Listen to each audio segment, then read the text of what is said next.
Sí. Buenas Ahora sí. tardes a todos, estimados amigos. Mi nombre es Cristian Genel y soy presidente de APIS AG, Asociación Gremial, la cual ha organizado este webinar y me alegro mucho de que actualmente tenemos alrededor de 150 personas, un poco más seguramente, auditores, escuchando, presenciando, no es presenciando porque no son presenciales, pero escuchando sí y viendo, digamos, este webinar. Para quienes no nos conocen, nosotros somos una asociación gremial que representa a los proveedores de dispositivos médicos, insumos y dispositivos médicos, y que abastecen el mercado nacional. También hay algunos exportadores, pero nuestra función es representarlos en Chile, principalmente. Hoy contamos con 44 socios, en su mayoría empresas pequeñas y medianas, que se han sumado a nuestra entidad buscando una voz que los represente frente a distintas autoridades, instituciones, entidades vinculadas al área de la salud y a otras que tienen también relevancia con nuestro sector, como por ejemplo economía y hacienda, con el objetivo de asegurar su sostenibilidad y la seguridad de los pacientes también.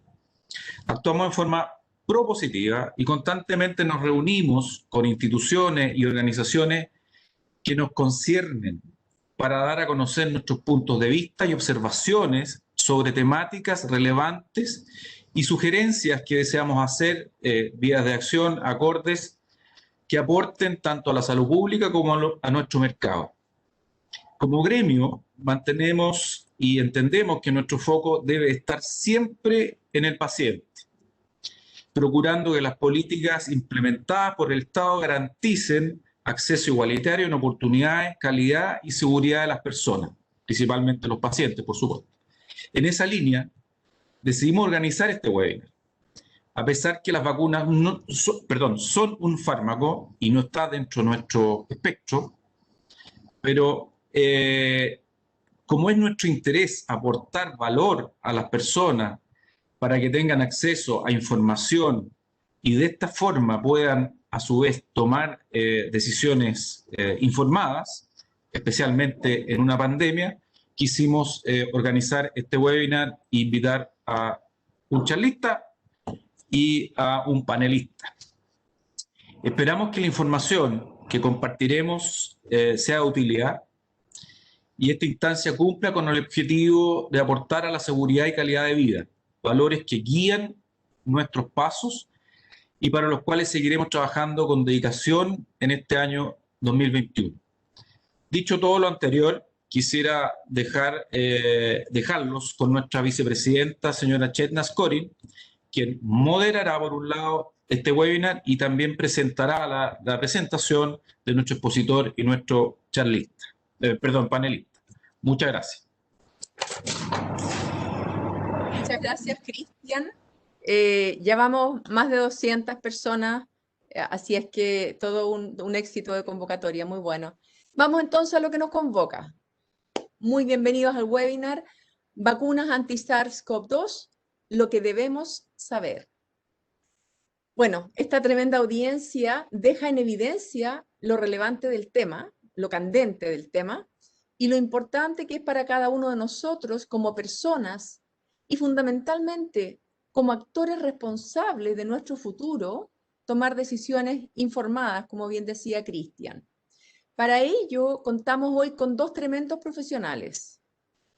En primer lugar, nuestro expositor René Díaz, bioquímico de la Universidad de Chile, gerente de productos en Grupo Bios y exportaciones, con más de 25 años de experiencia en investigación, desarrollo, producción y comercialización de dispositivos médicos.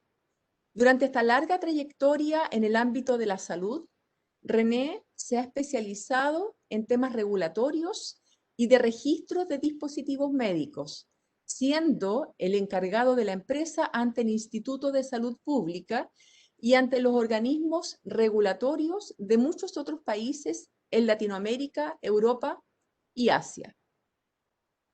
Como nuestro panelista invitado, tenemos a Mario Rosenblatt, también bioquímico de la Universidad de Chile, reinó en la Universidad de Chile hoy día, y recibió su doctorado en Estados Unidos. Mario ha desempeñado numerosos cargos en Chile y en el extranjero. Fue presidente de la Sociedad Chilena de Inmunología y de la Sociedad Chilena de Biología Celular, miembro de la Academia de Ciencias y más recientemente, y muy importante para efectos de lo que vamos a escuchar, miembro del Consejo Asesor COVID-19 del Ministerio de Ciencias. Actualmente se desempeña como director ejecutivo de la Fundación Ciencia y Vida, donde dirige un centro de excelencia basal, además de ejercer como profesor de inmunología de la Universidad de Chile y en la Universidad San Sebastián. Vamos a comenzar este webinar con una muy interesante introducción en la voz del doctor Mario Rosenblatt. Mario, te doy la palabra. Estás en mute, así es que tienes que activar tu micrófono, y al resto de los panelistas les pido por favor que desactiven sus micrófonos para evitar ruidos de fondo. Muchas gracias. Bueno, muchas gracias, Cherna, por la presentación. Gracias también a ti y a Cristian por invitarme a este panel, que espero que sea de utilidad para los asistentes. Ya trataremos de responder a todas las dudas que se puedan, ¿ya? Yo me voy a tomar solamente un par de minutos para introducir el tema y producir algunos, no sé, plantear algunos desafíos tal vez en la mente de las personas que están escuchando.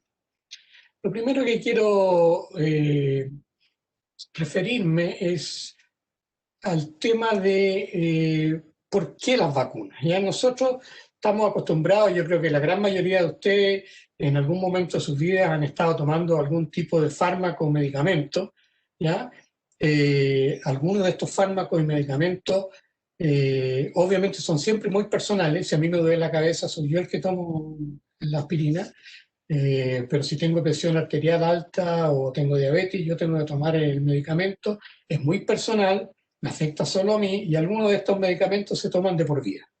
Las vacunas tienen una pequeña diferencia con esto, en el sentido de que no solamente protegen a la persona que recibe la vacuna, sino que también protege a las personas que están en nuestro entorno, especialmente a los familiares con que estamos en contacto diario y al resto de la comunidad, por supuesto. Entonces, la vacuna en realidad lo que hace no es llevar a un bienestar de salud a la persona propiamente tal, sino que un bienestar a la población en general. Ahora, en el caso del SARS-CoV-2, del COVID-19, el éxito de la vacunación contra este virus va a depender de que logremos vacunar un porcentaje importante de la población. Se calcula que esto debería ser alrededor de un 60%. No quiero ser pesimista, no quiero provocar mucho problema, pero yo veo difícil que lleguemos a un 60% de la población en los próximos meses, ¿ya? Pero es de esperar que antes del invierno sí lleguemos a vacunar un porcentaje importante de nuestros ciudadanos. Ahora, todos tenemos preocupación frente a las vacunas. Ya las vacunas, desde los comienzos, desde que se crearon las primeras vacunas, ¿ya? Desde que Jenner experimentalmente vacunó a un niño contra la viruela, las vacunas han sido motivo de controversia, ¿ya?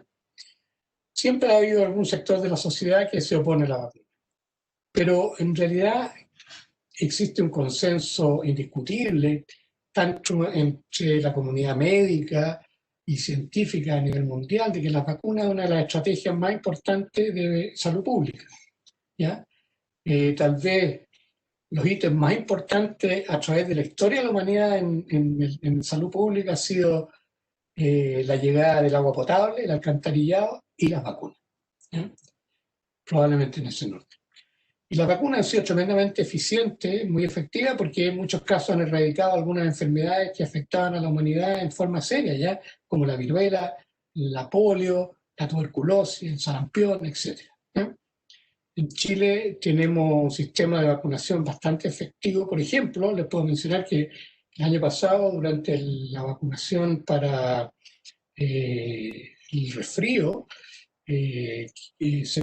se llegaron a vacunar hasta 500.000 personas diarias. Así que tenemos un buen sistema de vacunación y yo creo que eso nos va a ayudar un montón.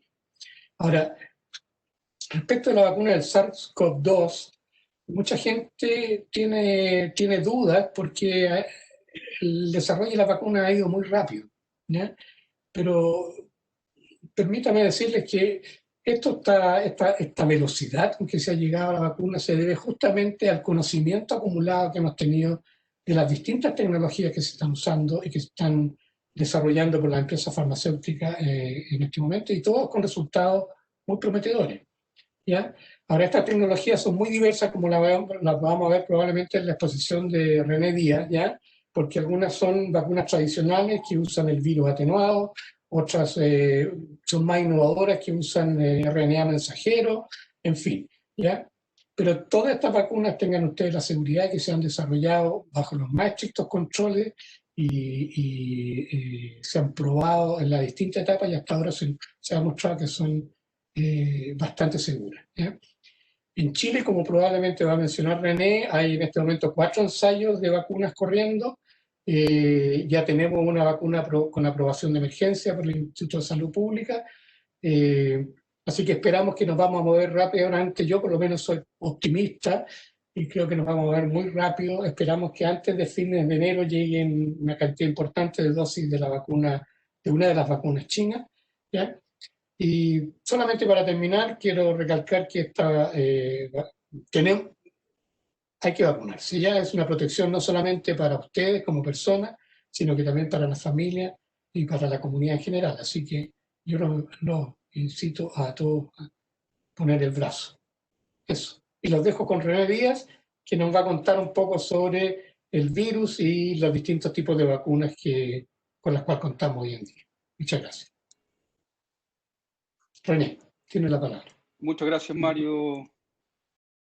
Bueno, quiero agradecer a toda la gente que está asistiendo hoy día. Es realmente un agrado contar con tan numerosa concurrencia.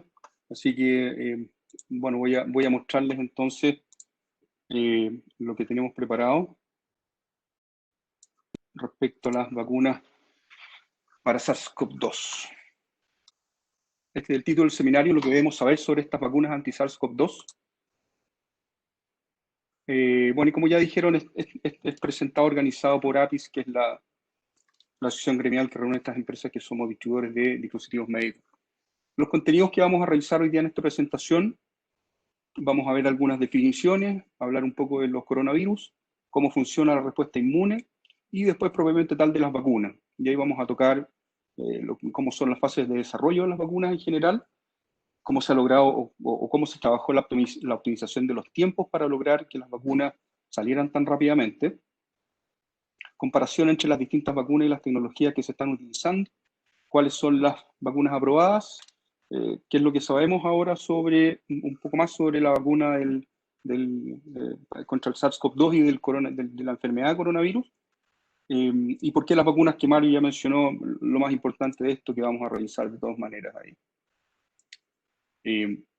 Respecto a las definiciones, bueno, un virus en general es un organismo que no tiene toda la maquinaria completa, no es considerado un ser vivo, depende de otro organismo, un organismo superior, que puede ser una planta, un animal, para multiplicarse y generar descendencia que pueda a su vez infectar a otros organismos. MERS es una sigla que la hemos escuchado, la hemos visto muchas veces, se refiere al síndrome respiratorio del Medio Oriente, también causado por un coronavirus y que apareció, ya lo vamos a ver en el Medio Oriente hace unos años atrás. SARS es la sigla que se refiere es el síndrome respiratorio agudo grave, severo en inglés, y que también es producido por un coronavirus. Y SARS-CoV-2 es el virus, el coronavirus 2, que produce el síndrome respiratorio agudo grave. Y COVID-19 es la enfermedad causada por coronavirus, y 19 por el año en que apareció. Entonces, lo importante que me gustaría que entendiéramos y que nos quedara claro aquí en esta diapositiva es que el COVID-19 es la enfermedad y el SARS-CoV-2 es el virus que la produce. El SARS es el síndrome respiratorio, el MERS es otro síndrome, y eso es lo más importante de ahí de esa slide. Existen cientos de coronavirus, se conocen bastantes de ellos, hay 7 en particular que afectan a los humanos, ya que en general viven entre los animales y afectan mucho a los animales, y hay algunas veces en que pasan a los humanos. 4 de ellos se conocen hace muchísimo tiempo y en general producen enfermedades suaves del tracto respiratorio superior, básicamente resfrío. Y hay 3 nuevos, nuevos entre comillas, porque ya el primero de ellos hace un tiempo, pero el SARS-CoV que les decía que es, este apareció el año 2003 en Asia, también en China. El MERS, y si bien se propagó, no llegó a ser una pandemia a nivel mundial como es hoy día, pero fue bastante importante. Después apareció el que produjo el MERS-CoV, que fue un virus que producía el síndrome de Medio Oriente, que apareció en el año 2012 en el Medio Oriente específicamente. Y este particularmente se traspasó de los camellos al ser humano. Y el SARS-CoV-2, ¿cierto?, que es el que nos tiene un poquito complicados con esta pandemia que apareció el año 2019, en diciembre del año 2019 en China. ¿Cómo es la estructura de este virus? Bueno, bien simplemente aquí lo que interesa es saber que en general todos los virus tienen una estructura más o menos similar. Hay esto está formado por una capa bilipídica similar a lo que tienen las células, y esa capa envuelve normalmente un material genético que va adentro. En este caso, los coronavirus tienen, el material genético que tienen es ARN o RNA, que está normalmente complejado con una nucleoproteína en el interior entonces de esta envoltura lipídica. Por fuera tiene algunas proteínas y la que nos interesa es esta que aquí aparece como espícula, se llama espícula, espiga, tiene bastantes nombres, spike en inglés, y que es la proteína que le permite a este virus unirse con las células y poder penetrar y multiplicarse. Como se muestra aquí en esta diapositiva, el virus reconoce una proteína que hay en la superficie de algunas células, por ejemplo las células epiteliales en los pulmones, en los alvéolos, y una vez que esa proteína de espiga o espícula es capaz de unirse a ese receptor, el virus puede introducir el material genético a la célula, que es ARN, como les decía. Ese material genético es reconocido por la célula como si fuera un material genético propio, lo que genera entonces la producción, genera 2 cosas. Por un lado, la multiplicación de ese material genético, y por otra parte, la producción de las proteínas que están codificadas ahí y que permite que se produzcan muchos más virus que van a después, posteriormente, liberarse e ir a infectar a otras células. De esa manera, el virus se multiplica y la infección va abarcando cada vez más tejido, más células y más tejido. Aquí, durante este proceso de multiplicación del material genético, ocurre lo que hemos escuchado y que hemos leído bastantes veces ahora, que son las mutaciones, que son cambios, que son aleatorios y que son normales, no solo en los virus, sino en muchos seres vivos, incluidos nosotros, pero que en el caso de los virus tienen una frecuencia y no tienen la capacidad de ser reparados. Por lo tanto, si este material genético cambia y eso genera una ventaja para la progenie, para los virus que se van a producir producto de ese cambio, ese virus podría ser más exitoso y tender a multiplicarse más rápido y prevalecer sobre otros. Y así es como han aparecido algunas modificaciones, producto de mutaciones como las que conocimos, que se produjo una en el Reino Unido y otra importante también en África. Muy brevemente y muy simplificado, cómo funciona la respuesta inmune cuando el virus infecta las células. Aquí tenemos representados en color verde unas pequeñas partículas virales que infectan células de algún tipo, y una vez que las infectan se multiplican, ¿cierto? Se liberan más virus y ahí se producen primero una respuesta inmune que se llama innata, que es una respuesta inmune más o menos generalizada, que es mediada por células básicamente, y producción de citoquinas, ¿cierto? Que son unas moléculas que van a producir defensa, pero también van a generar otros procesos, van a desencadenar inflamaciones y fiebre, y lo que normalmente sentimos cuando estamos enfermos, sobre todo cuando es viral. Y después de un tiempo, aquí está especificado que más o menos alrededor del día 3 o 5 se empieza a desencadenar otro tipo de respuesta inmune que se llama respuesta adaptativa, que es una respuesta secundaria, es más específica contra el organismo que está atacando.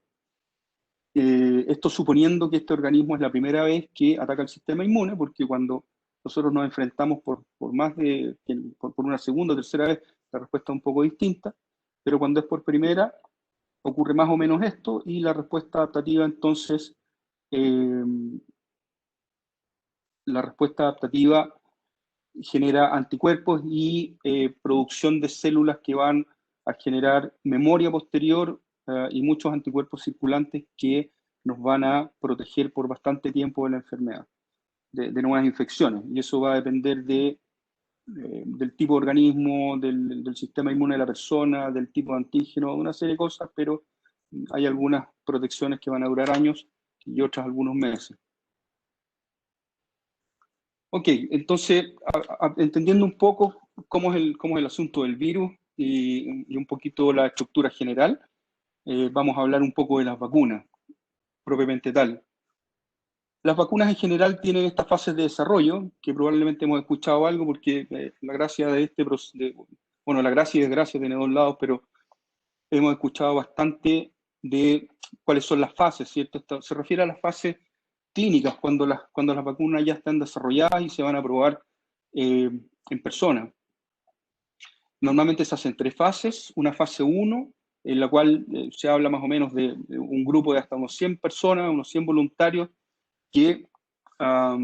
cuyos objetivos principales es determinar si la vacuna es segura, si funciona, y se podría determinar también cuáles son las dosis adecuadas. La dosis de las vacunas es un tema fundamental. De hecho, hay una de las vacunas en que hubo un error de cálculo que llevó a que una de las dosis aplicadas fuera en realidad la mitad de lo que se había estimado, y eso produjo mucho mejores resultados, lo cual es un descubrimiento por casualidad, pero muy afortunado. Normalmente cuando se pasa de esta fase, se va a una fase 2, que ya son varios cientos, hasta miles de voluntarios, y aquí se quiere ya determinar cómo funciona la respuesta inmune y cuáles son los efectos secundarios que hay en principio producidos por esa vacuna. Y en una fase 3, que es la última fase de desarrollo clínico, son varias decenas de miles. En el caso de las vacunas que tenemos ahora, por ejemplo, la primera que fue aprobada, Pfizer, la de Pfizer-BioNTech, fueron 43.000, si no me equivoco, voluntarios los que se testearon en todo el mundo. Y si logran pasar estas 3 fases, se hacen informes, se revisan, y si corresponde son aprobadas para su uso masivo. Ahora, esto no termina aquí, las vacunas se siguen, normalmente en la fase 3 hay periodo extendido, ¿cierto? Que se sigue estudiando cuáles son los efectos que aparecen después, y también se van siempre analizando cuáles son los efectos que aparecen en las personas cuando ya se está haciendo las vacunaciones masivas en la población. Masivas o no, digamos, las vacunas de índole comercial o masivo, como en el caso ahora en campaña, siempre se sigue estudiando qué es lo que pasa después. Y hay sistemas que van analizando cuáles son los problemas que se producen no solo en las vacunas, sino en general en todos los fármacos y también en los dispositivos médicos. Ahora, estas fases que están representadas aquí en esta zona, de lo que es el desarrollo completo de una vacuna, son las que toman una buena parte del tiempo en el desarrollo. Y aquí este esquema le debe mostrar cómo se ha hecho posible que se puedan haber acortado tanto de los tiempos y que finalmente es lo que ha desarrollado, lo que ha generado bastante temor de gran parte de la población por las vacunas. Y no es que se hayan saltado etapas, sino que lo que ha ocurrido aquí es que como una cosa es, como dijo Mario, se ha basado en el estudio de cosas que ya se sabían antes. Aquí, por ejemplo, podemos ver que en el desarrollo tradicional, que es la fila de arriba, tenemos una etapa inicial que es de diseño exploratorio y estudios preclínicos, que puede tomar años, y pasando después a los procesos de desarrollo preclínicos también y estudios toxicológicos, que también son entre 2 y 4 años, y en un proceso acelerado, como se ha hecho en esta época, optimizado. Yo prefiero llamarlo optimizado para no generar suspicacia respecto a cómo se hizo los procesos en general. Estos diseños exploratorios contaron, y por eso les mencioné estas 2 apariciones anteriores, del SARS-CoV y del MERS-CoV, que son virus muy similares al SARS-CoV-2 que tenemos hoy día, y de los cuales ya teníamos bastante información. De hecho, se trabajó en hacer algunas vacunas contra esto, pero esos trabajos finalmente se abandonaron porque los virus desaparecieron. No volvieron a generar epidemias, por lo tanto, se dejó el trabajo donde estaba, pero se recopiló, sin embargo, bastante información que permitió que estas etapas anteriores se pudieran hacer en bastante menos tiempo que lo que se hace tradicionalmente. Lo mismo ocurrió con esta segunda etapa de desarrollo preclínico, referente a la toxicología, básicamente, y este trabajo que podía tomar años se logra hacer en meses. Aquí se hicieron algunas entregas parciales de información a las autoridades regulatorias, ¿cierto?, para poder ingresar a estas etapas de fases clínicas. Estas fases clínicas tienen que ser autorizadas por las autoridades regulatorias, ya que son estudios que se hacen con personas. Y estos estudios clínicos, que aquí arriba se muestra que en un proceso normal pueden tomar entre 5 y 7 años, eso es lo que es más o menos estándar, aquí se lograron hacer en meses. Nosotros hemos sido testigos de cómo se ha logrado desarrollar la vacuna en un tiempo total de entre alrededor de 11 a 12 meses aproximadamente. ¿Y qué cosa se hizo aquí en particular en los estudios clínicos? Normalmente, como les decía, cuando se pasa de la fase 1 se aprueba, se pasa a la fase 2 y luego a la fase 3.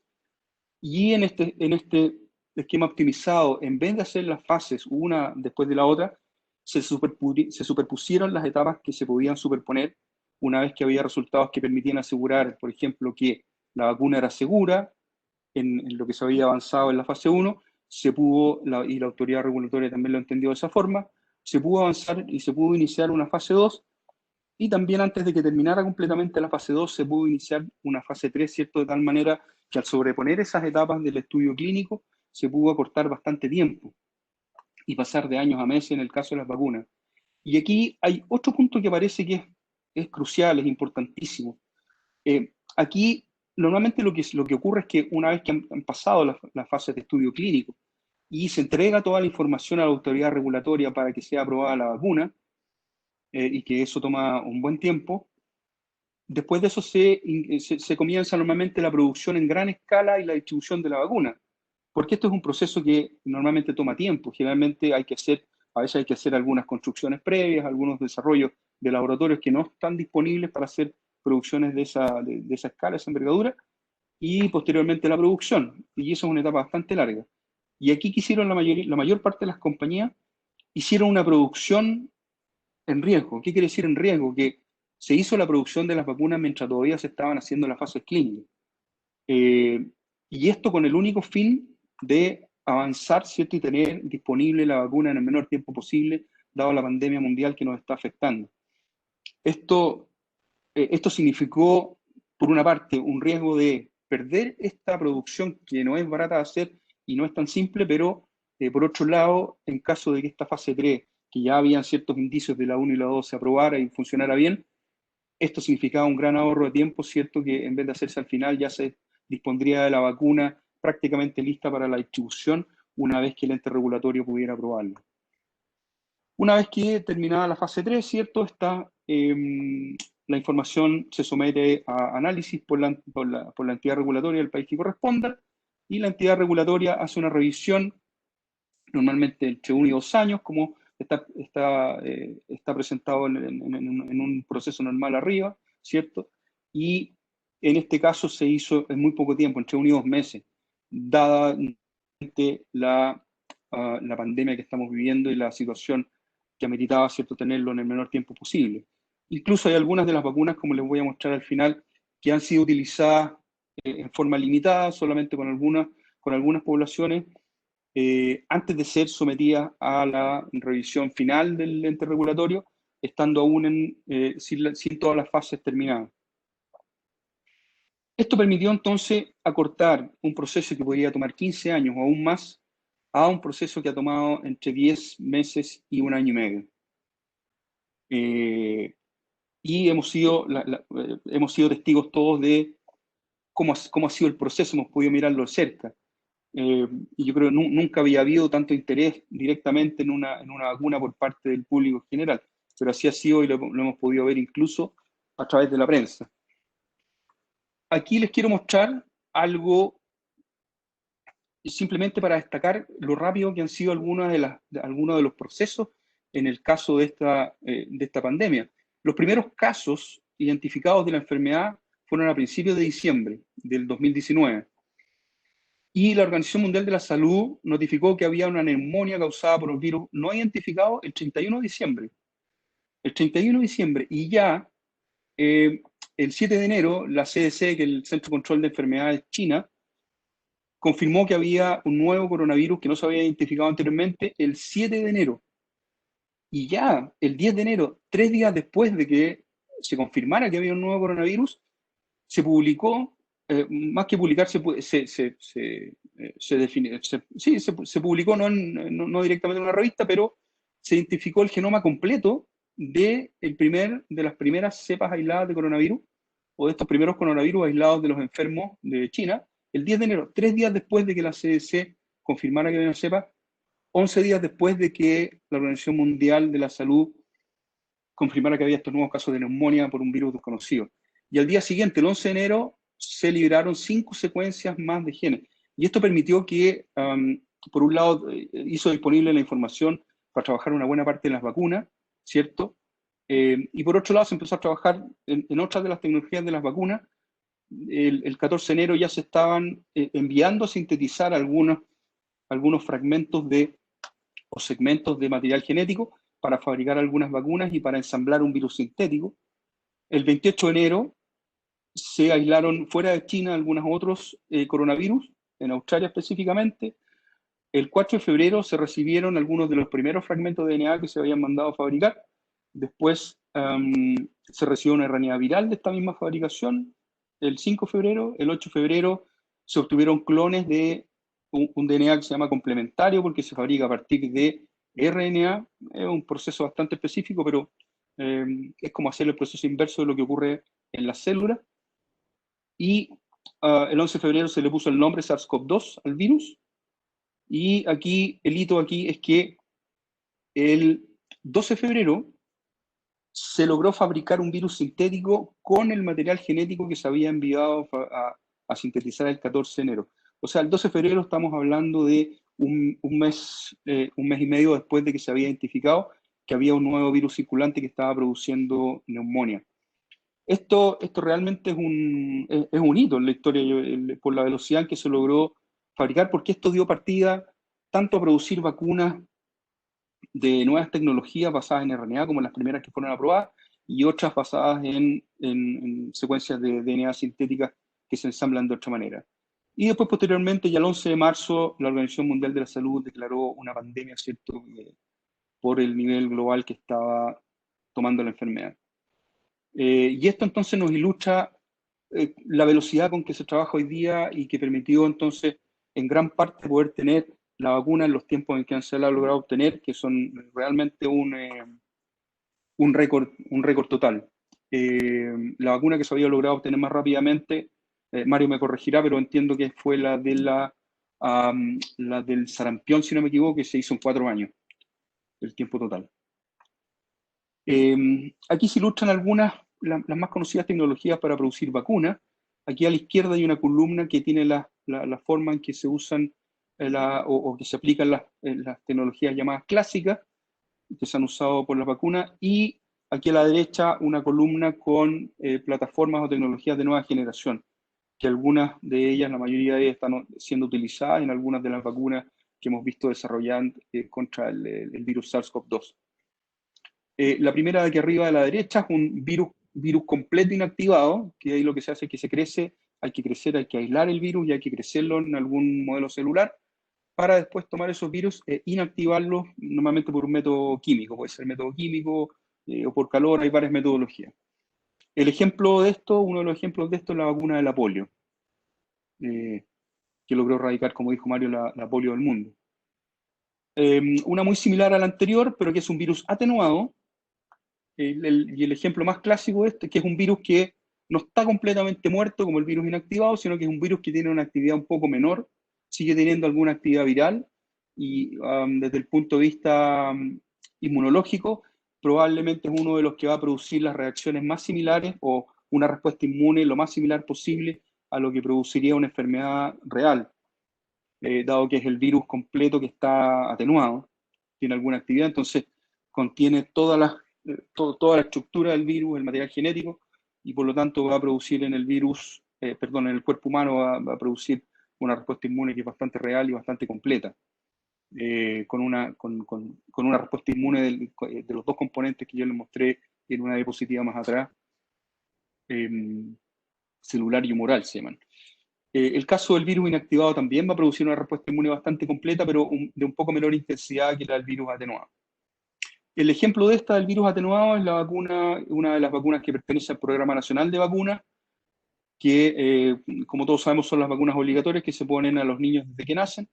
Y esta en particular es el sistema que usa la 3 vírica, que se llama, que contiene virus atenuado de sarampión, de rubiola y de parotiditis o paperas, y que se aplica la primera se aplica en dos dosis, una a los 12 meses de edad y la otra se aplica en primero básico en los colegios, o sea, alrededor de los 6 o 7 años. Y eso nos protege, bueno, protege a los niños de ahora. Antiguamente no existía la del sarampión, por lo menos, así que yo creo que uno conoce mucha gente que tuvo varias de estas llamadas pestes, digamos, que antiguamente que ya no existen, ¿no? Han sido afortunadamente manejadas muy bien con las vacunas. Otro tipo de vacunas de las clásicas son subunidades de proteína, que es, si yo miro el virus, ¿cierto? Hablamos, en el caso del SARS-CoV-2, yo les explicaba que el virus tiene una cubierta lipídica, que es esto que encierra de forma circular el material genético que está dentro del virus, y tiene una proteína afuera que se llama spike. Una subunidad proteica sería, por ejemplo, usar esta proteína spike como vacuna, solo esa proteína, sin material genético, sin cubierta viral, sin ninguna otra parte. Y el mejor ejemplo de esto es la vacuna la vacuna contra la influenza estacional, que es la vacuna que muchos de nosotros nos ponemos una vez al año, y que por un lado, por la tecnología que tiene, permite ir desarrollando distintas vacunas rápidamente, porque uno de los inconvenientes que tiene la influenza es que como va variando cada año, hay que hacer vacunas nuevas cada año, pero a su vez esta tecnología permite que se pueda hacer esa vacuna una vez al año con cepas que han producido, ¿cierto?, la infección en la etapa anterior y que se pueden aislar para producir la vacuna para la etapa posterior, y normalmente son del hemisferio contrario a donde se usa la vacuna, dado que la etapa invernal ocurre en uno primero antes que el otro, por lo tanto también la infección por la gripe estacional. Esta produce una respuesta inmune que es un poquito menos completa que los anteriores, dado la estructura, y desde ese punto de vista tal vez un poquito menos eficiente. De hecho, en algunos casos ni siquiera genera una respuesta inmune de memoria, por lo tanto, lo que se hace aquí es normalmente aplicarla con coadyuvantes, que son algunos compuestos que hacen que la respuesta inmune se exacerbe la respuesta inmune, de alguna manera irritan al sistema inmune para que produzca una respuesta más fuerte. Así que esa sería, desde el punto de vista inmune, una vacuna un poquito menos poderosa. Esto es lo que se llama una partícula similar al virus, que es como una vacuna viral, perdón, es como un virus completo, pero que no contiene material genético. Es como si fuera la cubierta sin nada en el interior, más las proteínas que hay en la parte exterior. Y el ejemplo de esto es la vacuna del papiloma virus, que se está aplicando hace bastantes años, con bastante éxito, una vacuna bastante nueva, y se aplica en los jóvenes también en 2 dosis antes de los 14 años, entiendo que hay que terminar de aplicarla. Y esta produce una respuesta inmune más completa que las partículas, que las subunidades, digamos, de proteína, o las partículas sueltas como las que podemos ver acá.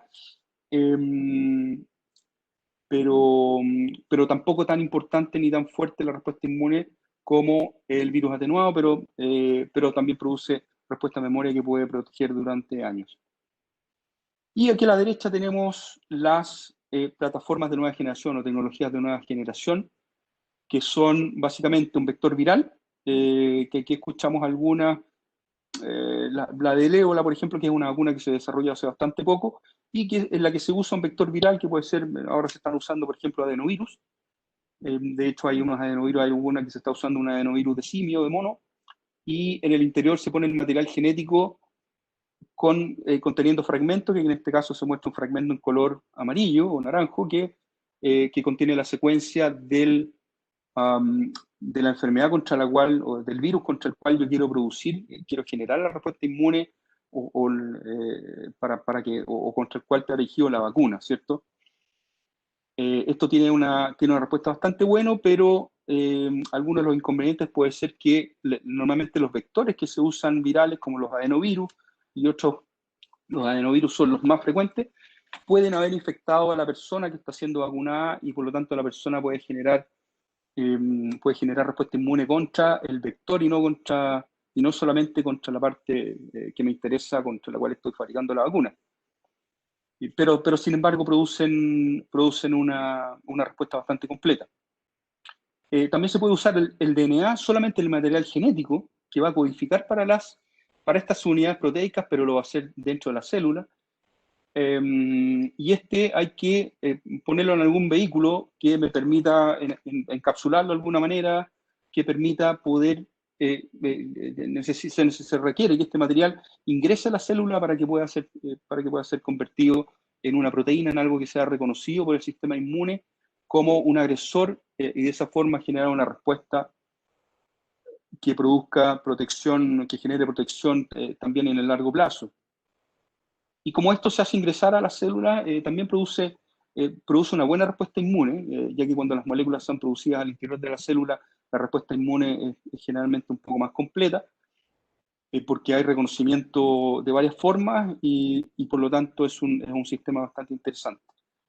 Aquí tenemos el RNA, que también debe ser, del DNA no hay ningún ejemplo todavía, del RNA tampoco, es lo mismo que la de arriba, solo que aquí se usa RNA, que es similar al DNA, pero es una cadena que es de hebra simple. Y la desventaja que tiene es que el RNA es muy lábil, se destruye muy rápidamente, muy fácilmente en el ambiente o en cualquier parte, y por lo tanto hay que protegerlo de alguna manera. Y normalmente se encapsula, en este caso, con partículas grasas, algo similar a esta capa lipídica, pero que se fabrica artificialmente. Y eso da muy buenos resultados porque esto logra entrar a la célula y producir las proteínas que se requieren, que están codificadas aquí en la zona amarilla, que van a hacer que el sistema inmune produzca la respuesta contra lo que interesa. Y este es un método novedoso muy interesante, que son las células presentadoras de antígeno. La célula presentadora de antígeno es uno de los componentes del sistema inmune, que lo que hace justamente cuando hay alguna agresión de algún tipo, algo que es reconocido por el sistema inmune como un invasor, hay células que destruyen ¿cómo se llama? El invasor, en la estructura o lo que sea que está dentro del sistema circulatorio, puede ser, o de otro, lo destruyen y después presentan en la superficie, sobre ciertos receptores, presentan partes de esa estructura, de esas moléculas o de ese invasor, y esas partes son reconocidas por otras células y se van a diferenciar y van a generar todo un repertorio de anticuerpos que van a permitir defenderse en ese momento y en eventos futuros de esa posible agresión, invasión, infección o lo que sea que en ese minuto esté atacando al sistema. Tampoco hay sistemas que se hayan desarrollado aún con esto. Estas últimas 3 tecnologías son nuevas y no hay todavía, medianamente, productos aprobados y en uso general, aunque vamos a ver ahora que con el SARS-CoV-2 sí hay algunos de ellos. Y aquí como ejemplo lo que es una vacuna RNA, cómo funcionan en general las vacunas. La vacuna de RNA se inyecta intramuscularmente en el brazo, habitualmente, y el material genético, que en este caso es RNA, que es un material de una hebra que es muy lábil, muy inestable de alguna manera, no es inestable en sí, sino que es muy fácil de atacar porque puede ser degradado con facilidad por enzimas que están en el medio ambiente. En este caso está protegido con una capa lipídica, ¿cierto?, que permite, por una parte, que ingrese en el tejido y también le permite ingresar al interior de la célula, donde va a poder liberar ese material genético. Y ese material genético, una cosa que es muy importante saber aquí, ese material genético no va a entrar al núcleo de la célula. La célula tiene su material genético, el DNA de las células nuestras, está en un núcleo que está dentro de la célula, y ese núcleo contiene el material genético que va a codificar para lo que nosotros somos en la totalidad. Y estos RNA no entran al núcleo, no necesitan entrar al núcleo, porque van a ser procesados y las proteínas que se van a liberar se van a hacer directamente en el citoplasma, en lugares específicos del citoplasma de la célula donde se fabrican las proteínas a partir de los RNA.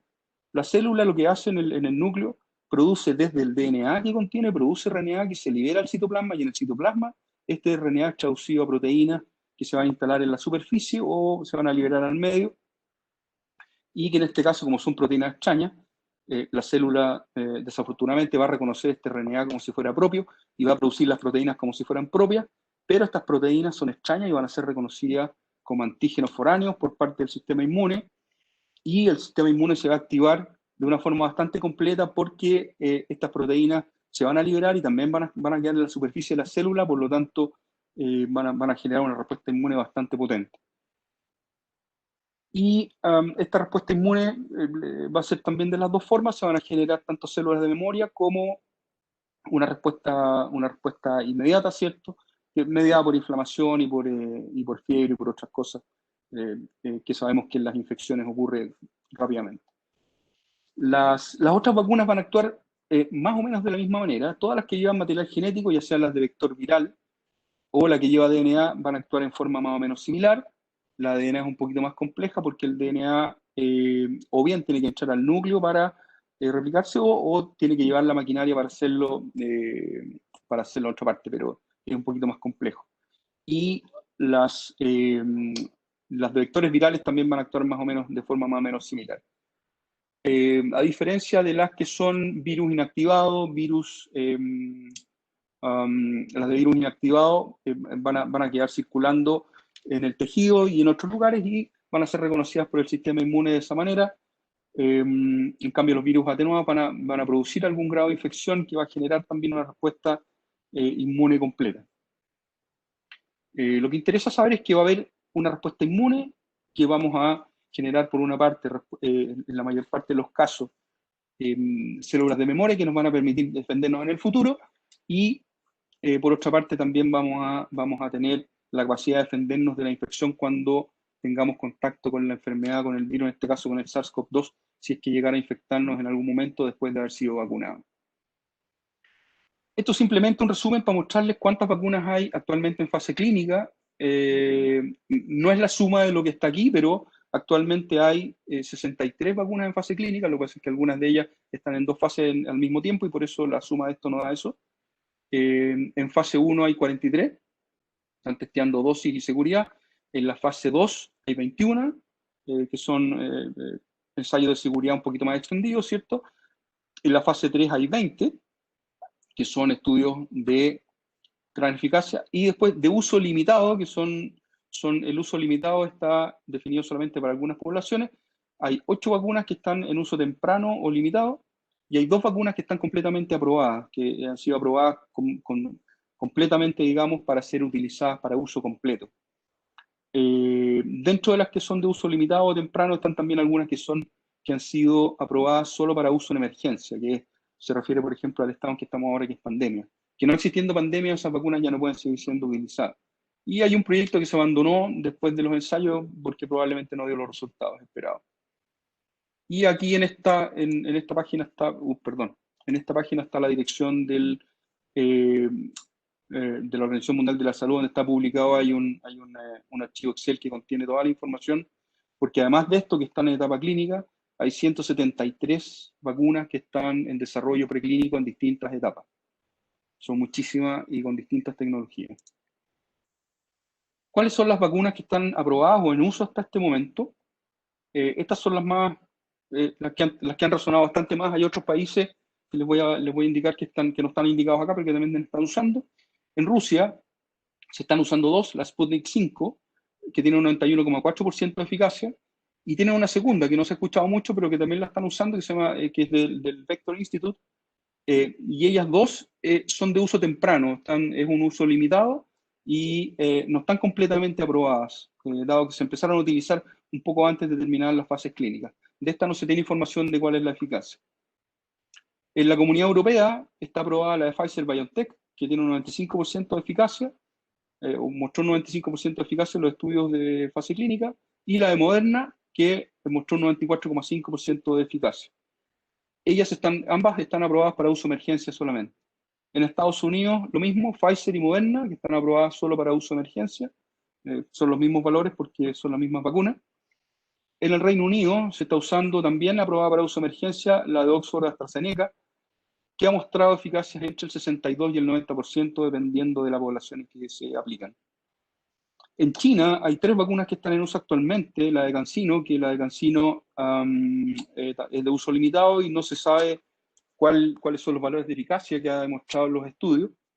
La de Sinopharm, que tiene un 79,3% de eficacia, mostró eso.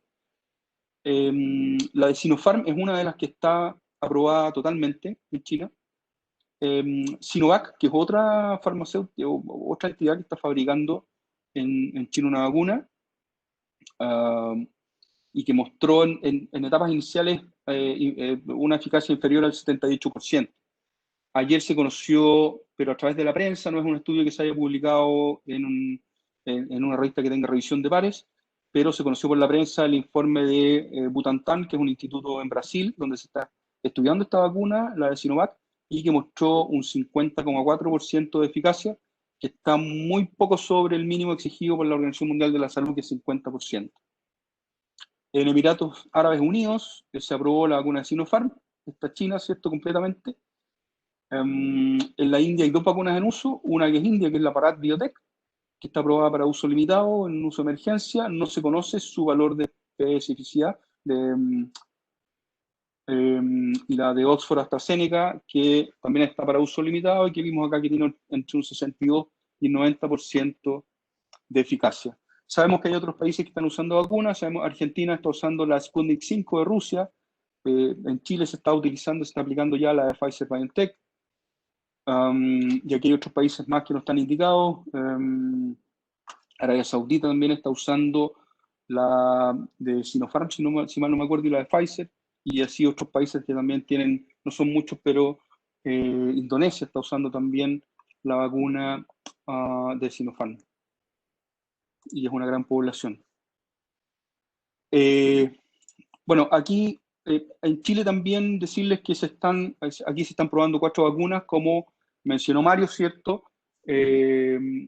Acá se están probando, todavía no se ha terminado, se está probando la vacuna de Sinopharm en la universidad, perdón, de Sinovac en la Universidad Católica, se está estudiando también la de CanSino, la otra es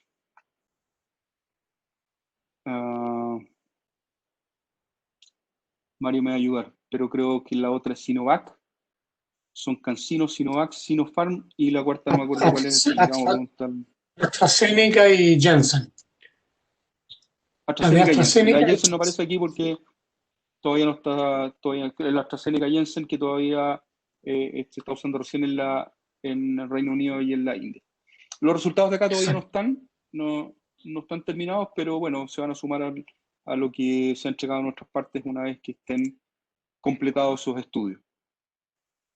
Esto simplemente para demostrar una nota que publicó, esto lo publicó el New York Times hace ya unas 3 semanas, yo creo que fue a fines de diciembre, y cuánto habían negociado, cuánto habían puesto de preórdenes de compra a las distintas farmacéuticas. De hecho, algunas aquí todavía en estados, como ustedes ven aquí, que no han terminado, en fase 2 algunas en fase 3 y algunas todavía no había ninguna aprobada cuando se hizo esto.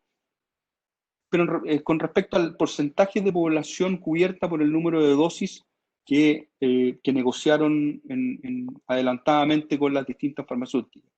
Y aparecen países como Canadá, por ejemplo, que tiene hasta un 500%, pudiendo aumentar hasta un 600% de su población en cantidad de dosis compradas, considerando que algunas son de 2 dosis, entonces si son 2 dosis, el número de dosis se multiplica por 2. Estados Unidos había negociado cercano al 200%, el Reino Unido cercano a un 300%, y así aparece un grupo de países que le llaman de altos ingresos, y dentro de los cuales está Chile. Chile, según este análisis, según esta nota, tenía negociado un poco más que el 200% de capacidad de vacunas, para la población del país. Lastimosamente el problema de esto es que el que algunos países tengan cubierto mucho más allá de la población que tienen va en desmedro de la disponibilidad de las vacunas para otros países, puesto que la capacidad de producción hoy día todavía es limitada. Ahí las empresas están buscando la forma de aumentar su producción rápidamente. Y por otra parte también la Organización Mundial de la Salud se ha preocupado de generar un fondo para asegurar una cantidad de vacunas para los países de menores ingresos y que no pueden acceder a las vacunas como lo pueden hacer algunos otros países. Particularmente las de las tecnologías más nuevas, que son el caso de Pfizer y BioNTech, ya que son vacunas basadas de Pfizer, BioNTech y la de Moderna, que son más caras debido a la tecnología. Por una parte, estas vacunas, la de Pfizer, la de Moderna, son vacunas basadas en mRNA, que son las vacunas que tienen la tecnología más moderna. Y por otra parte está la de Sinopharm, la Sputnik 5, que son virus, Sinovac también, que son virus inactivados y que son un poquito más difíciles de producir, pero sin embargo el producto es bastante más barato, dado que la tecnología es más conocida y más simple, pero es más largo de producir, ya que hay que, como les decía, hay que aislar los virus, hay que crecerlos en un modelo celular adecuado, en grandes cantidades para poder producir grandes cantidades de las vacunas. Después hay que inactivar el virus y formularlo. La ventaja, como les decía, es que esos modelos son mucho más baratos, el producto bastante más de menor precio, y las vacunas basadas en mRNA, como la de Pfizer y Moderna, son vacunas que se pueden producir más rápidamente, son más simples porque el material que se usa es un material que está sintetizado artificialmente, no es un material que se haya extraído, por lo tanto es más simple de sintetizar, es más rápido, pero el producto final es un poco más caro porque es un poco más difícil la producción, aunque sea más rápido. Por otro lado, una ventaja es que en el caso, por ejemplo, de las mutaciones que han aparecido, en caso que hubiera mucha acumulación de mutaciones y que fuera necesario cambiar la vacuna, en el caso de las vacunas de virus atenuado es más complejo porque primero hay que aislar los virus, crecerlos, y después en grandes cantidades inactivarlos para formular las vacunas. En el caso de las vacunas que son basadas en material genético, simplemente hay que sintetizar el material genético que se esté utilizando, modificando la estructura o la cadena primaria, en realidad, la secuencia que tiene ese material genético, para adecuarla a las mutaciones que se han observado, y con eso ya se puede producir las nuevas vacunas. Por lo tanto, el resultado, Pfizer en algún minuto lo comentó, que si fuera necesario generar una vacuna distinta con una secuencia nueva, les podría tomar a ellos 6 semanas el proceso, lo cual es bastante rápido. Ahora, por otra parte, respecto a las mutaciones, se ha hablado harto y me imagino que irá a aparecer en las preguntas, pero en general, en principio, mutaciones como las que se han observado ahora, como la de la variante que apareció en el Reino Unido, por ejemplo en Australia, se supone que no acumulan una cantidad de cambios en el virus que haga que existan cambios de una dimensión que vaya a hacer perder efectividad de las vacunas. Eso se está trabajando, se está estudiando, digamos, pero teóricamente no debería, en rigor no debería haber una gran pérdida de efectividad de las vacunas en un principio, y es probable que en el tiempo, si hubiera acumulación de muchas mutaciones, ese escenario pudiera cambiar, pero por el momento habría que tener tranquilidad respecto a eso. Bueno, eso es lo que les quería contar respecto a las vacunas. Vamos a pasar ahora a la etapa de preguntas que va a moderar Chetna, y los dejo entonces con el panel de asistentes para eso. Muchas gracias. Muchas gracias, René. Gracias, Mario, también por estar con nosotros el día. También quiero agradecer a todos los que han seguido este webinar y a todos los que han mandado saludos por el chat, personas con las que no teníamos contacto probablemente en mucho tiempo. Muchos cariños a todos. Bueno, aquí hay, creo, un montón de inquietudes producto de esta excelente y profunda revisión del tema de las vacunas. Y voy a primero ver las que pusieron en el chat, ¿cierto? Para que vayamos respondiendo las preguntas de todos los participantes. Una persona dice, Ana Navarro,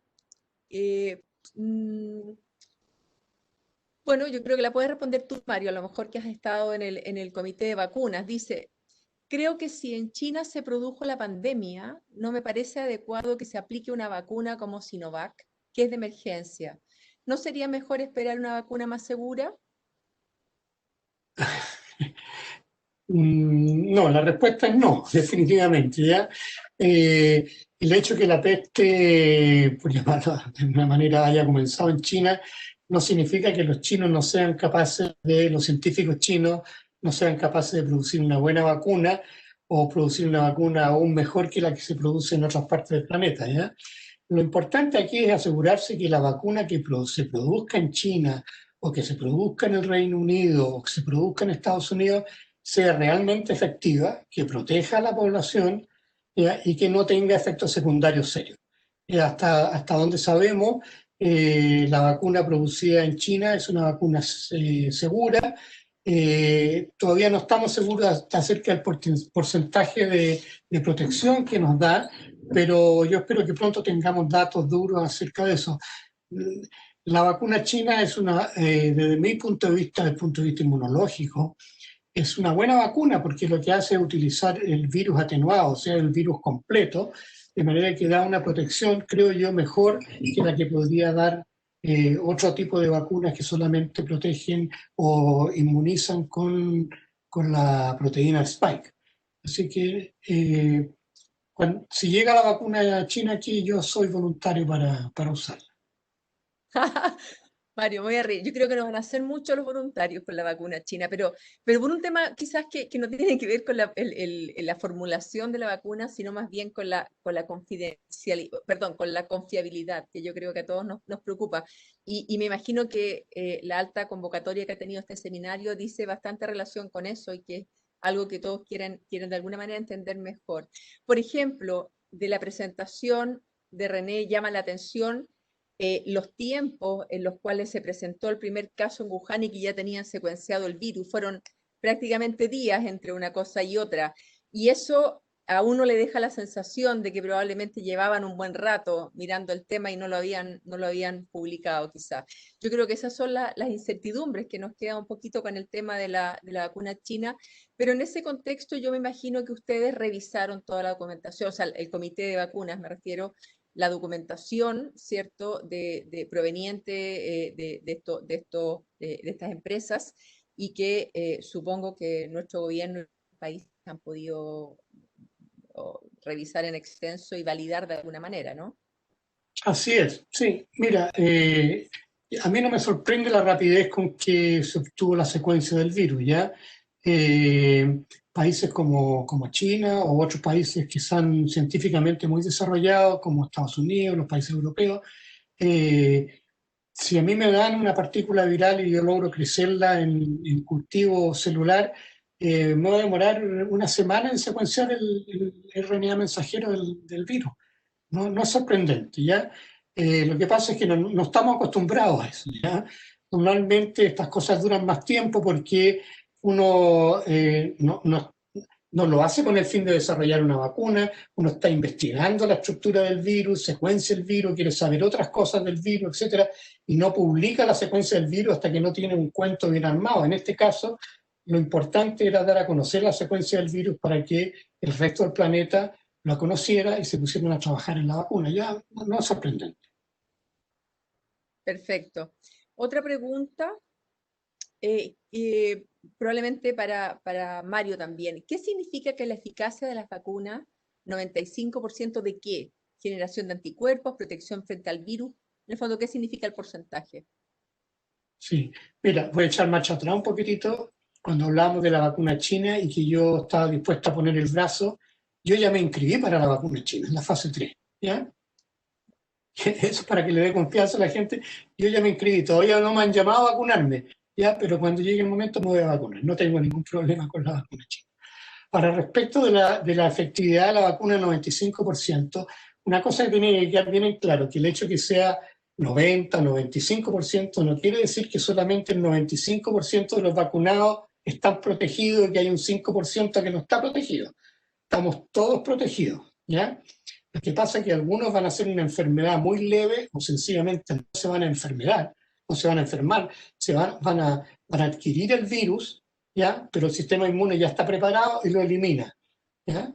Y va a haber un porcentaje, en este caso, si es un 95%, va a haber un 5% de personas que están vacunadas y que van a presentar algunos síntomas de la enfermedad.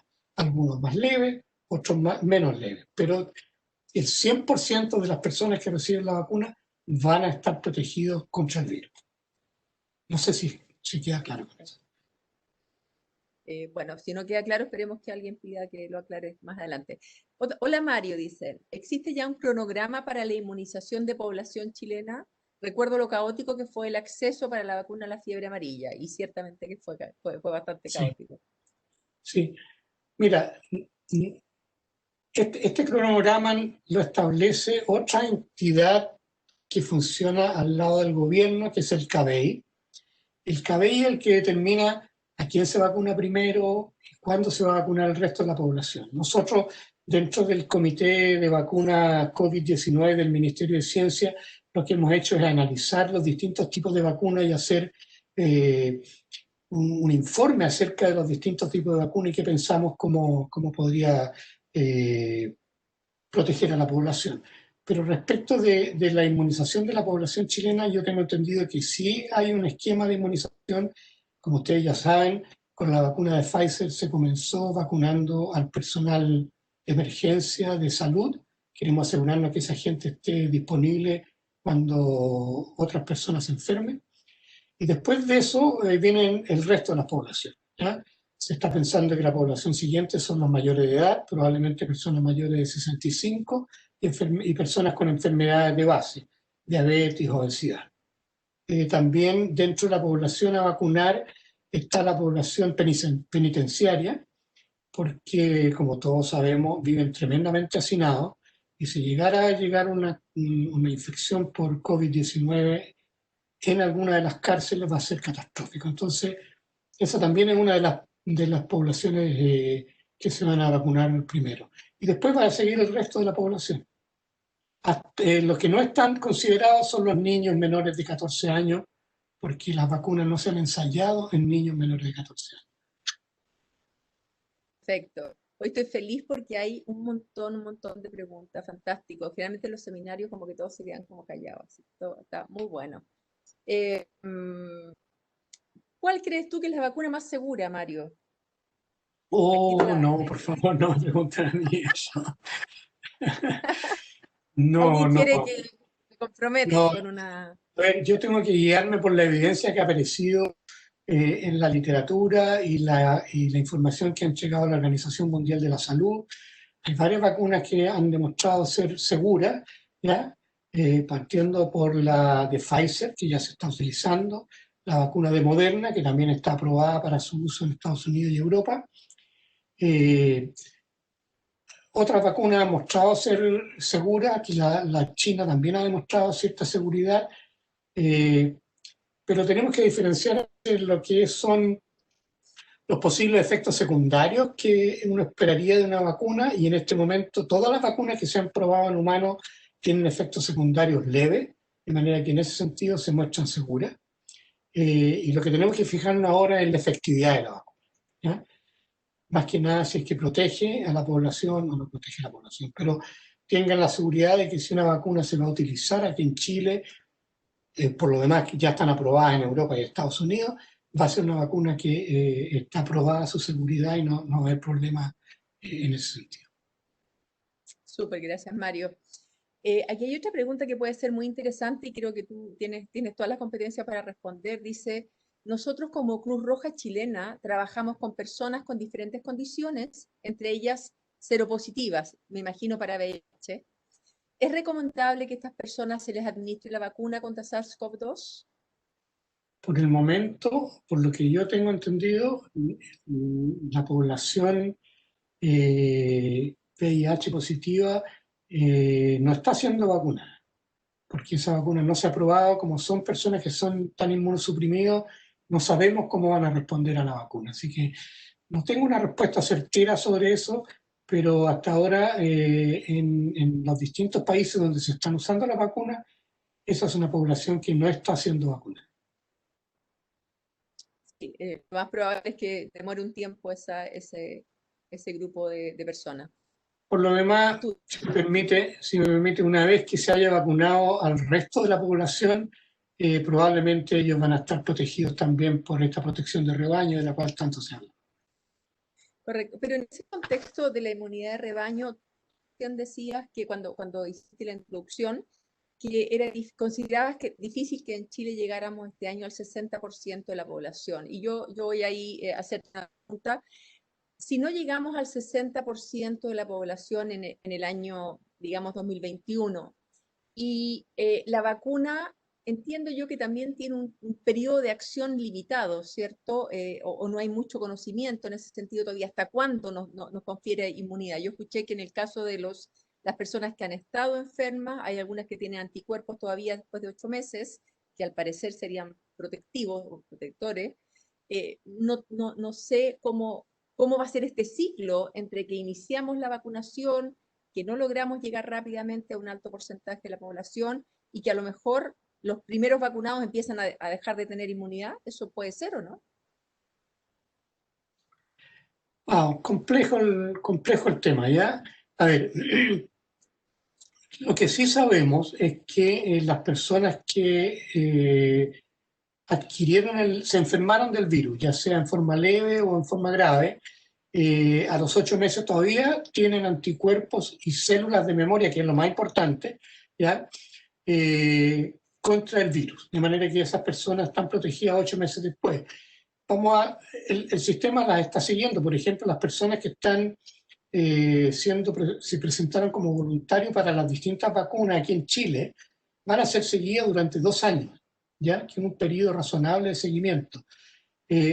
Actualmente no sabemos cuánto tiempo va a durar la protección, ya sea de las personas que se enfermaron o de las personas que son vacunadas. Vamos a tener que esperar, ¿ya? Mi predicción es que vamos a estar vacunados, vamos a estar inmunes contra el virus por un periodo largo, y por lo menos 6 meses, 1 año, y vamos a ver qué pasa, ¿ya? Vamos a ver qué pasa. Toda esta gente, como te digo, los que están siendo vacunados como voluntarios en la fase 3 de las 4 vacunas que se están ensayando en Chile, van a ser seguidos durante 2 años, de manera que vamos a tener noción de aquí a 6 meses más si están protegidos, si tienen anticuerpos, si tienen células de memoria, etc. Así que mi intuición, si tú quieres, como basado en lo que sabemos de otras vacunas, es que vamos a estar protegidos por un largo tiempo. Ahora, si este virus se comporta como el virus de la influenza, vamos a tener que vacunarnos todos los años contra el COVID-19, pero no es tan terrible, ¿ya?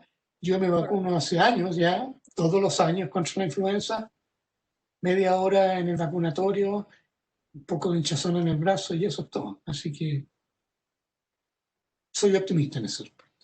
Qué bueno, qué bueno. Gracias, Mario. Sigo con las preguntas. René, ¿es posible que las vacunas actualmente desarrolladas proporcionen inmunidad frente a las nuevas cepas?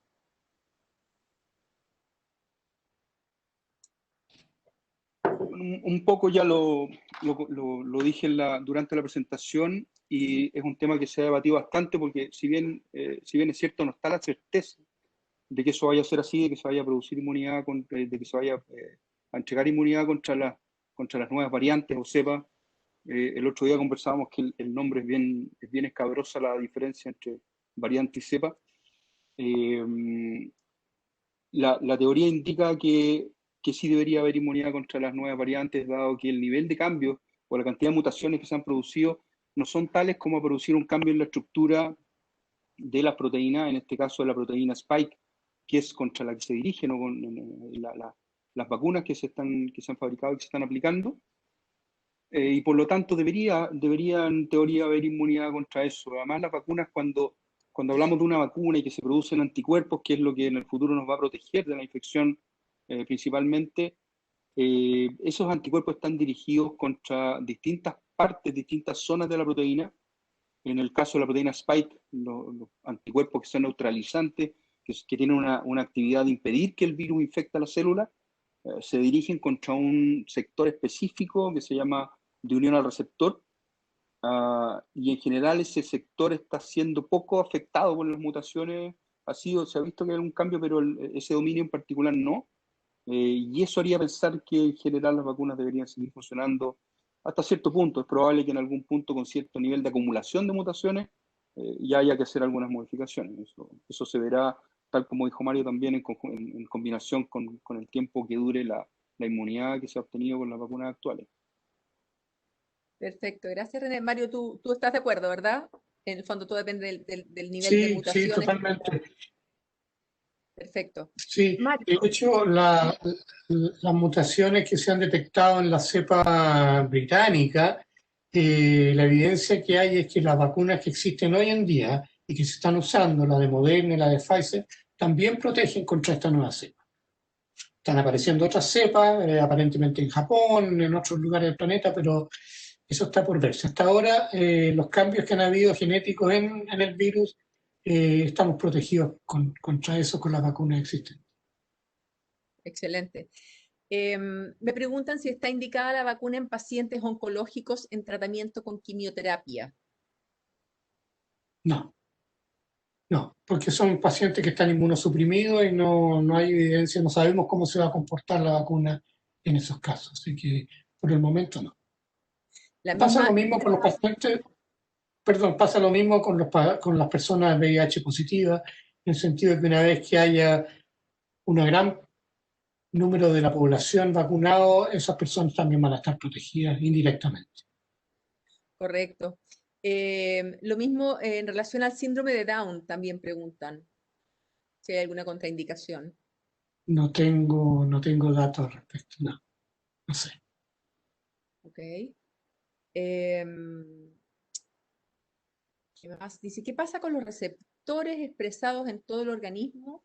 ¿Cómo puede garantizarse que no se bloqueen otros mecanismos corporales con la expresión de las proteínas y que esto no influya en otros desórdenes? En el fondo aquí estamos hablando de efectos secundarios, ¿no? Wow, una pregunta que va al meollo de la ciencia propiamente tal, ¿ya? No tengo una respuesta para eso, ¿ya? No, porque para poder responder a eso tendríamos que tener la evidencia científica, decir, sí, se hicieron los ensayos y pasa tal o cual cosa, ¿ya? Pero así a priori, yo diría que la cantidad de receptores que se expresan en el organismo, principalmente en las células del pulmón y en otras células, que el receptor es el AC2, ¿ya? El receptor de la angiotensina, que se expresan en una gran variedad de células y hasta ahora no ha habido, por lo menos las personas que han estado infectadas con el virus, donde han tenido una cantidad importante de partículas virales durante la infección, no se ha detectado que esto haya afectado otros temas relacionados, porque, por ejemplo, temas de presión arterial. ¿Ya? No han habido, en la literatura que yo conozco no ha habido problemas a nivel de presión arterial con estos pacientes. Sí ha habido problemas a nivel de los receptores en las células del pulmón, en el epitelio pulmonar, pero eso es obvio porque el virus ataca las células del pulmón. Exacto. Oye, aquí una pregunta bien interesante, Mario, para ti. Dice, ¿cómo convencer a los antivacunas? ¿Qué les dirías tú? No me ha tocado todavía conversar con una antivacuna. Los argumentos son, a ver, yo diría dos tipos de argumentos. Ya, primero que nada, que durante mucho tiempo ha habido una propaganda negativa contra las vacunas de que causa autismo, de que te inyectan un chip para seguirte, que cuando aparezca la nueva telefonía celular con el 5 delante, se va a activar un chip que no sé. Nada de eso hay evidencia de ningún tipo.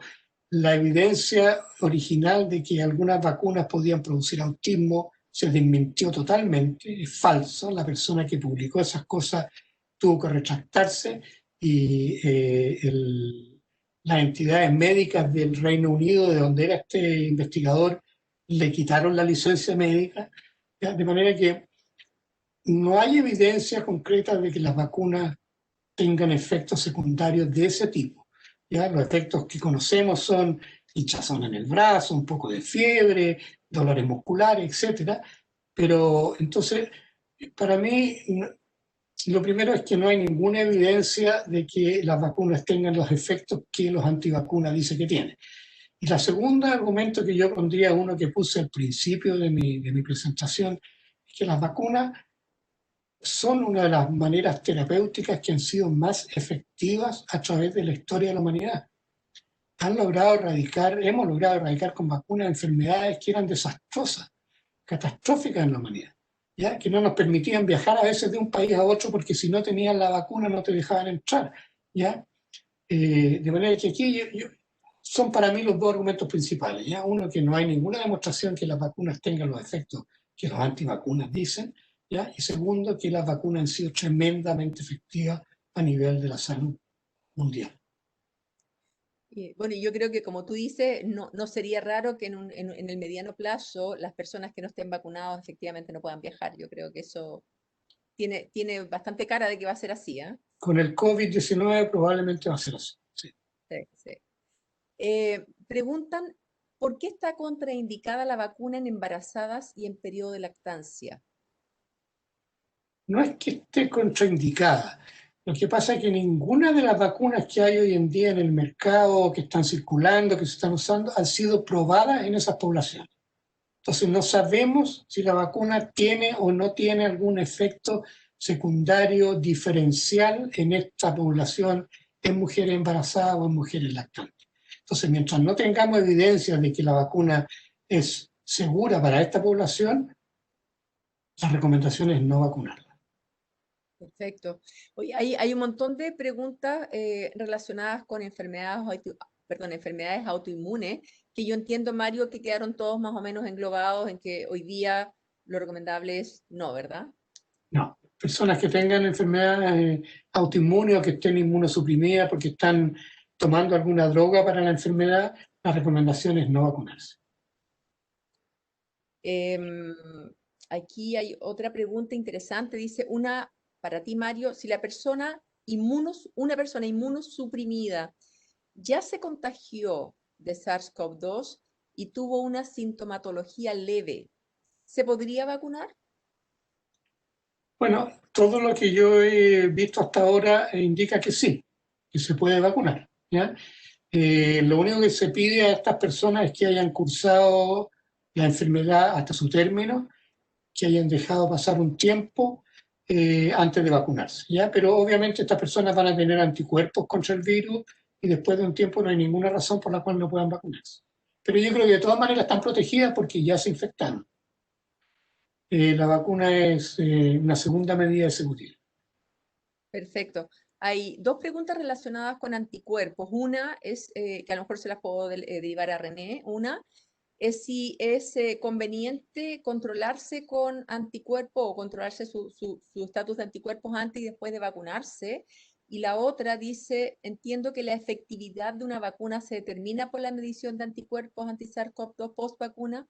¿Qué métodos se usan para medir estos anticuerpos? ¿Son cuantitativos? ¿Sirven los test rápidos que determinan IgM y IgG? René, ¿respondes tú? Sí, bueno, efectivamente con un test rápido o con cualquier otro sistema de medición de anticuerpos sabemos que hay métodos basados, hay ELISA, hay CLIA, vamos a poder determinar si la persona tiene anticuerpos. En algunos casos hay algunos ensayos que son cuantitativos. Pero antes no tiene mucho sentido, como dijo Mario recién, la gente que cursó la enfermedad no tiene ninguna contraindicación de no vacunarse, o ninguna contraindicación de vacunarse, perdón. Por lo tanto se puede vacunar igual y van a tener anticuerpos, y por lo tanto no hay ninguna necesidad de hacerse un test de anticuerpos antes. Y después uno podría ver si es que hay o no anticuerpos, si uno generó o no, pero medir efectividad tendría que ser cuantitativo y habría que hacerlo regularmente. No está indicado que se haga ese proceso y a mi modo de ver no sería necesario tampoco, digamos. No es algo que uno debería hacerse para ver si es que la vacuna fue efectiva. Yo me lo haría. O sea, si yo me voy a vacunar, yo quisiera saber si tuve antes y si voy a tener después. Pero eso me imagino que no es, evidentemente no es una exigencia, Es que uno, pero claro, sí uno puede, es bueno no puede saber. ser una exigencia de hecho para vacunarse y uno podría hacérselo después para saber si tiene anticuerpos, pero sería una cosa meramente informativa, ¿no? Uno no puede deducir de ahí, menos con un test rápido, que cuánto anticuerpos, si la vacuna fue efectiva o no, digamos. Claramente sí, Porque para eso habría que medir cuánto es. sí, pero respondiendo un poco a la Lo pregunta importante, perdona, de cuáles son los métodos que existen sí hay test que son cuantitativos, hay test que son de por supuesto. laboratorio y que te permiten realmente Sí. saber si has tenido una evolución en ese sentido. Sí, y en ese caso también habría que medir los anticuerpos neutralizantes, que son, yo le mencioné ahí, que son los que tienen la capacidad de inhibir la unión ¿cómo se llama?, del virus con células. Es un proceso que se hace en cultivo con células y se ve que los anticuerpos sean capaces de inhibir la infección del virus por la célula y producir posteriormente la lisis de la célula. Eso es un método que se hace habitualmente. Y en algunas personas, de hecho, para hacer los tratamientos en un seminario anterior del doctor Larrondo que tuvimos aquí, se trató ese tema, digamos, de el tratamiento con plasma convaleciente, y una de las cosas que se miden en esos plasmas convalecientes es la capacidad de neutralizar para saber que esos plasmas tienen un cierto nivel de actividad que van a poder tener algún efecto en la persona que se mide. Todavía se están estudiando porque está por demostrarse si definitivamente son efectivos o no, pero que hasta aquí no se ha podido. Pero el doctor Larrondo tenía una tesis bien interesante al respecto, así que no es de acá, pero está relacionado. Perfecto, gracias René. ¿Tú, Mario, tienes alguna opinión discrepante en ese sentido? No, yo creo que René dijo lo que corresponde, ¿ya?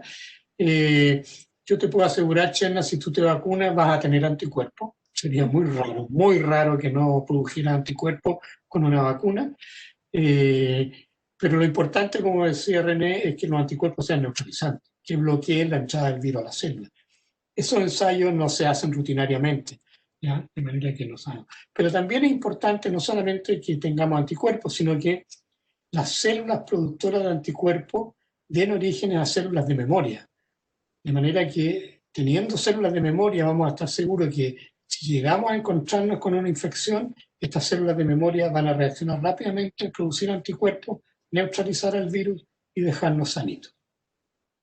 Oye, Mario, y en Chile los grupos que están estudiando las vacunas están, me imagino yo, haciendo diferentes tipos de testeos para ver la efectividad o no tenemos mucha información de a qué nivel se está estudiando el impacto de la vacunación. Sí, muchos de estos ensayos lo están haciendo las empresas que fabrican las vacunas, las farmacéuticas, ¿ya? Perfecto.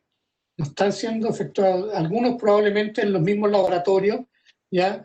Pero la gente que está de voluntaria en las vacunas que se están probando aquí en Chile, están recibiendo la vacuna en un consultorio médico, en un CESFAM, etcétera, ¿ya? Ahí no tienen la posibilidad de ensayar si la vacuna fue efectiva o no, de manera que con las distintas vacunas hay distintas metodologías de seguimiento en este momento. Y como decía hace un momento, este seguimiento va a continuar por un periodo bastante largo. Perfecto, muchas gracias, Mario. Aquí hay otra pregunta, voy a leer dos preguntas más. Dice, ¿qué pasa con las personas alérgicas? ¿Hay contraindicación en personas muy alérgicas o solo hay que tener precaución si se hace un shock anafiláctico?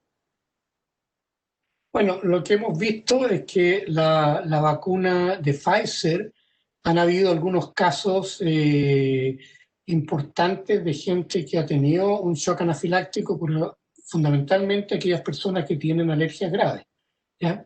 Contra otras cosas, alergias contra la picadura de abeja o alergias contra algún medicamento. La recomendación es que esas personas que tienen alergias serias no se vacunen, ¿ya? Ahora, en todos los consultorios donde se está vacunando gente hoy en día, ya sea la vacuna de Pfizer o las vacunas que se están administrando en los ensayos fase 3, en todos esos vacunatorios existe la manera de contrarrestar un shock anafiláctico en caso de que este se produzca. Perfecto. Voy a leer una pregunta larga. Dice, ¿cómo se puede explicar que haya países que compren una cantidad de vacunas que duplique, triplique y hasta quintuplique la población de una región dada?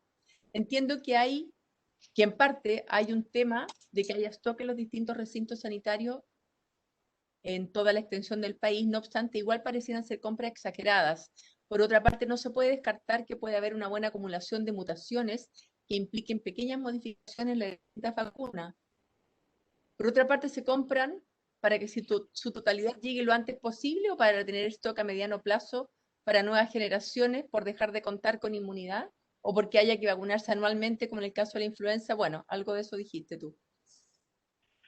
A ver, hay que aclarar algo aquí. No es que Chile, por ejemplo, esté comprando 2, 3 veces las vacunas que se necesitan. Hay promesa de compra, no hay compra. Es una promesa de compra. Tenemos una promesa de compra con Pfizer, tenemos una promesa de compra con Sinovac, tenemos promesas de compra con AstraZeneca, ¿ya? Pero no es que vayamos a comprar todas esas vacunas, ¿ya? Vamos a comprar las vacunas que se necesitan. Ciertas cosas son caras. Algunas vacunas de las que se están utilizando hoy en día tienen un alto precio, 20, 25 dólares la dosis. Otras, los gobiernos, como en el caso de la vacuna china, la están entregando a precio de costo, 4 o 5 dólares, de manera que dependiendo de cuántas vacunas hayan disponibles, de la efectividad de la vacuna, son las vacunas que se van a comprar definitivamente. Pero no es que vayamos a comprar 30, 40 millones de dosis de vacunas, no. Perfecto, muchas gracias, Mario. Bueno, en beneficio del tiempo de cada uno de ustedes, vamos a dejar hasta aquí este webinar. Quiero agradecerte, Mario, René, por las presentaciones, por responder a tantas preguntas que estoy segura que las tiene la mayor parte de la población hoy día en Chile y en el mundo quizás. Me preguntan si, René, si podemos enviar la presentación. Sí, yo contesté por escrito a una persona que la vamos a enviar a los asistentes. Ah, perfecto. También está grabado el seminario, así que tenemos que ver la forma de distribuirlo con posterioridad. Excelente. Y lo otro es que creo que la mayor parte de las preguntas quedó, si no directamente, indirectamente respondida por lo que yo pude revisar. Igual vamos a darle una mirada posterior al seminario y las personas que tuvieron preguntas a lo mejor específicas que no hayan alcanzado a responderse, se las vamos a responder por correo, René, ¿verdad? Sí, y también si alguien quiere hacer una pregunta que no alcanzó a hacerla o que se le ocurrió después, también la pueden hacer al correo de APIS, a comunicaciones@apis.cl. Perdón, apisag.cl. De nuevo, comunicaciones@apisag.cl, ¿verdad? Sí. Excelente. Bueno, nuevamente gracias a todos, gracias por la participación y los vemos en un próximo seminario, esperemos en un breve periodo de tiempo. Y si no es en febrero, será en marzo. Y cuídense, que hay que tener más precaución que nunca. Un abrazo. Y vacúnense. Y como decía, me robó las palabras Mario, y vacúnense, como decía Mario. Así es. Okay. Adiós. Muchas gracias a usted y espero que haya respondido a las preguntas de la gente. Gracias Mario y gracias René por la entrega. Okay. Muchas Hasta la gracias. próxima. Adiós. Chao. Muchas gracias. Chao.